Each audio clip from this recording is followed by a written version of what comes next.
Now, however, the narrator did not say anything, and it was his nature that he readily accepted the way of packing.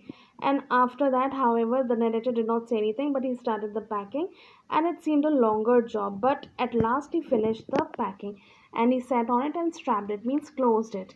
Now, it was the time for Harris to speak out. He said, "Why are you not going to put the boots in?" And the narrator, then he all of a sudden realized, "Oh my goodness, I had not packed the boots. I had forgotten them." And this is what he did not like about Harris.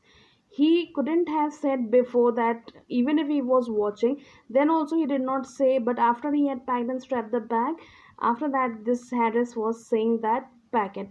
Again, he opened it and then he again put the boots in. Now George was laughing, and this laugh was also irritating. Obviously, when you're doing the work and you've forgotten and you're getting instructions from others, and the other people are laughing and you're just doing the work, so this is the most irritating thing.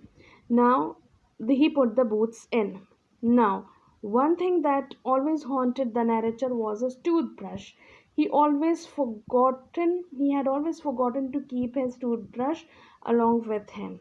Okay, and of course, over here he just did the things. He used to pack it, then again take it out, then brush his teeth, then again he used to carry the toothbrush in his pocket, and then he used to go out.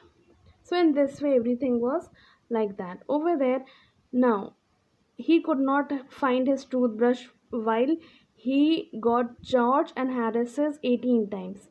Now he put his things back one by one, and then again he was just trying to find, and all of a sudden he found it inside his boot, and then he again repacked once more.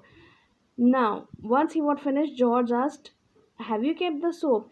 And the narrator, now this time feeling disgusted, he said, "I don't care whether the soap was there or not." He just slammed the bag and strapped it.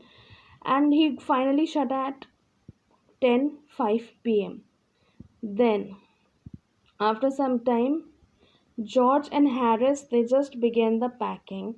They began in a light-hearted spirit, and the narrator was also observing them, but he was not doing saying anything. He did not make any comment. He was just observing them because he knew that they are going to do something messy and they would create a mess. Now, the first thing he saw that all the plates and cups and kettles and bottles and jars etc. were there, and all of a sudden, the very first thing that they do, they started breaking a cup. The very first mess that was created by them was breaking a cup. Then Harris packed the second thing. Harris packed the strawberry jam on top of a tomato and squashed it. Basically, they were keeping the heavy things on the top of the weak things, the perishable, the easily perishable items. Alright. And then he also had to take out that tomato with a spoon. And then George trod on the butter. He stepped on the butter. But narrator did not say anything. He was just completely watching the mess that was being created by both of them. And now it irritated them more than anything. And the narrator felt that he had never seen such two people messing around with the butter for their whole life and all for the whole day. And now over there, what did they do? They stepped on the things, they were stepping on the things, leaving the things behind them, and they were not able to find them. And they packed the pies at the bottom and put the heavy things on the top and smashed the weak items.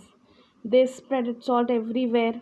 Now over there, George trod on the butter and then he just got off of his slippers.